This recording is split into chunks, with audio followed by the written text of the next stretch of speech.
የአሜሪካ የጦር ጀቶች የሆርሙዝ ሰርጥን ለማስከፈት በቀጭኑ የባህር ወሽመጥ በፍጥነት በሚጓዙ የኢራን የፍጥነት ጀልባዎች ላይ በርካታ ጥቃትን ፈጽመዋል። እነዚህ ጀቶች ከ2000 በላይ ኪሎግራም የሚመዝኑ ቦምቦችን በመጠቀምም በደቡባዊ ኢራን የሚገኙ የመሬት ውስጥ ወታደራዊ ጣቢያዎችንም አውድመዋል። አሜሪካ የሆርሙዝ ሰርጥን ለማስከፈት በማለምም በዚህ የባህር ወሽመጥ በሚተላለፉ መርከቦች ላይ እንዳንበሳ አድፍጠው ጥቃት የሚፈጽሙ የኢራንን ፈጣን ጀልባዎችና የሚሳኤል ጣቢያዎችንም ማውደሟን ገለጸች። ይህን ሁሉ ጥቃት በመፈጸም የሆርሙዝ ሰርጥን ለማስከፈት የሞከረችው አሜሪካ ከዚህ ሁሉ ጥቃት በኋላ በዚህ የባህር ወሽመጥ ላይ የጦር መርከቦቿ በደል እንዲቀስፉም ሆነ የባህር መስመሩን እንዲጠብቁ ማድረግ አልቻለችም። ምክንያቱም ደግሞ ኢራን ከምድር ባለፈ በዚያ ጠባብ የባህር ወሽመጥ ላይ የአሜሪካ የጦር ጀቶችም ሆኑ ዘመናዊ የጦር መሳሪያዎች በቀላሉ ሊለዩቸውም ሆነ ሊያወድማቸው የማይችሉትን ወጥመድ አጥምዳለች። ስውሮቹን ገዳይ የባህር ሰርጓጅ መርከቦች። ውድ የአንኳር ዜና ቤተሰቦች አብራችሁን ከቆያችሁ ስለ እነዚህ አስፈሪና ገዳይ የኢራን የባህር ሰርጓጅ መርከቦች ምንነት ትረዳላችሁ። መልካም ቆይታ። የኢራን ወታደራዊ አቅም ጦርነቱን ከከፈቱባት አሜሪካና እስራኤል ባሻገር የዓለምን ሕዝብ ማስገረሙን ቀጥሏል። ሚሳኤሏ ወደመ ሲባል እየተኮሰች ነው። ድሮኖቿ አለቁ ሲባሉ መላውን የመካከለኛው ምስራቅ ቀጠና በማሸበር ላይ ይገኛሉ። ነገር ግን ከእነዚህ ሁሉ የኢራን የጦር መሳሪያዎች ሁሉ አንድ የኢራንን ልዩ የጦር መሳሪያን ክፉኛ በመፍራት አሜሪካ ደፍራ ወደ ሆርሙዝ ሰርጥ መግባት እንደተሳናት ይነገራል። ኢራን የተራቀቀችባቸው ሌላኛዎቹ የጦር መሳሪያዎቿ ስውሮቹ ገዳይ የባህር ሰርጓጅ መርከቦች ናቸው። የዋሽንግተንን ልብ በማራድ ከሆርሙዝ ሰርጥ ያራቃቸው። እነዚህ ስውር የባህር ሰርጓጅ መርከቦች እንደምታስቧቸው ግዙፍ አይደሉም።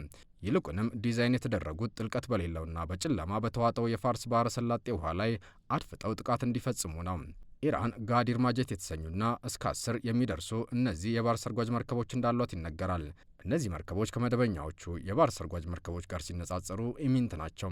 120 ቶን ብቻ የሚመዝኑ ሲሆን ርዝመታቸውም 29 ሜትር ነው። መደበኛዎቹ የኒኩለር የባህር ሰርጓጅ መርከቦች 18750 ቶን ክብደት ሲኖራቸው ርዝመታቸውም 170 ሜትር ነው። ይህም ማለት እነዚህ መደበኛዎቹ ግዙፍ የባህር ሰርጓጅ መርከቦች በቀላሉ ሊታዩ ወይም በባህር ውስጥ ሆነው እንኳን ሊለዩ ይችላሉ። በተለይ በአማካይ 30 ሜትር ጥልቀት ባለው የሆርሙዝ ሰርጥ ውሃ ላይ ከየትም አቅጣጫ ሊለዩ ይችላሉ። ነገር ግን የኢራን የባህር ሰርጓጅ መርከቦች በቀላሉ ሊለዩ አይችሉም። ምክንያቱም የባህሩን ጸባይ እንደ አሳ እንዲላመዱት ተደርገው ነውና የተሰሩት። አሜሪካ የሆርሙዝ ሰርጥ መድፈር ያቃታትም በእነዚህ ስውሮቹ የኢራን ገዳይ የባህር ሰርጓጅ መርከቦች ምክንያት እንደሆነ ይነገራል። እነዚህ የኢራን ባህር ሰርጓጅ መርከቦች በሆርሙዝ ሰርጥ በሚያልፉ ማናቸውም መርከቦች ላይ በባህር ውስጥ በሰዓት እስከ 350 ኪሎ ሜትር ድረስ መወንጨፍ የሚችል ቶርፒዶ የተሰኘ ሚሳኤል መተኮስ ይችላሉ። ጋዲር ሚጀት የተሰኙት እነዚህ የኢራን የባህር ሰርጓጅ መርከቦች አስፈሪ የሚያደርጋቸው ሌላኛው ጸባያቸው ማንም ሳያቸውና ሳይሰማቸው በሌሊት የባህር ውስጥ ፈንጂ ማጥመድ መቻላቸው ነው። አንድ የኢራን የባህር ሰርጓጅ መርከብ በአንድ ሌሊት እስከ 20 ፈንጂዎችን በባህር ውስጥ የማጥመድ አቅም እንዳለውም ይነገራል። ኢራን ላለፉት 40 ዓመታት የፋርስ ባህረ ሰላጤን ትክክለኛ ሁኔታ በማጥናትና ተደጋጋሚ ሙከራዎችን ወይም ልምምዶችን በማድረግ ይህንን አስፈሪ የባህር ውስጥ ነፍሰ ገዳይ መስራቷንም ብዙዎች ይመሰክራሉ። ይህም አሁን ላይ እነዚህን በመጠናቸውም ሆነ በቁጥራቸው ትንሽ ነገር ግን ውጤታማ የሆኑ የባህር ሰርጓጅ መርከቦችን በመጠቀም የሆርሙዝ ሰርጥን አላስደፍርም ማለቷ ይነገራል።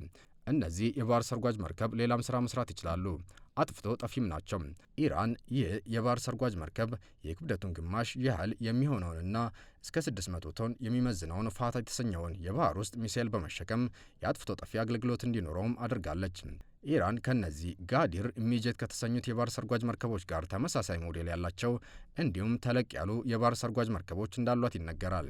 ሁሉም ሞዴሎች ቶርፔዶ ሚሳኤሎችን ከመተኮስና የባህር ላይ ፈንጂዎችን የማጥመድ አቅም እንዳላቸው ከመነገር ውጭ ግን ዝርዝር መረጃዎች የሉም። ኢራን እነዚህን የባህር ሰርጓጅ መርከቦች በዋናነት የሰራቻቸው የአሜሪካን የጦር መርከቦች ለማጥቃት ሳይሆን ለማጽዳት ሳምንታት ወይም ወራት የሚወስደውን የባህር ላይ ፈንጂን ለማጥመድ እንደሆነም ነው የሚጠቀሰው። ይህም ማለት ኢራን ፈንጂዎቹን በባህር ላይ በመጥመድና የባህር ትራንስፖርትን በማስተጓጎል በዓለም ፊት ለችግሩ ተጠያቂዋ አሜሪካ መሆኗን ለማስመስከር ነው ፍላጎቷ። ይህም እየተሳካላት ያለ ይመስላል። ዙልፋጋር የተሰኙት የኢራን ጀልባዎች ደግሞ የአየር መከላከያ ስርዓቶችን የሚጭኑ ሲሆን ኢራን ካሏት በጣም ፈጣን የማጥቃት አቅም ካላቸው ጀልባዎች ውስጥ ይመደባሉ። ባቫር 2 የተሰኘው የኢራን የፍጥነት ጀልባ ደግሞ ከራዳር ውጭ እንዲሆን በባህር ውስጥና በባህር ላይ በከፍተኛ ፍጥነት መጓዝ የሚችል በራሪው ጀልባ ነው። ኢራን ከቅርብ ጊዜ ወዲህ ደግሞ ካማካዚ የተሰኙ ሰው አልባና በርቀት መቆጣጠር የሚያስችል ቴክኖሎጂ የተገጠመላቸው ጀልባዎችን ለዓለም አስተዋውቃለች። እነዚህ ጀልባዎች ፈንጂዎችን ጭነው በፍጥነት በመጓዝ አደጋ የሚያደርሱ ጀልባዎች ሲሆኑ በማንኛውም ስፍራ ተደብቀው ለጥቃት ዝግጁ መሆን ይችላሉ።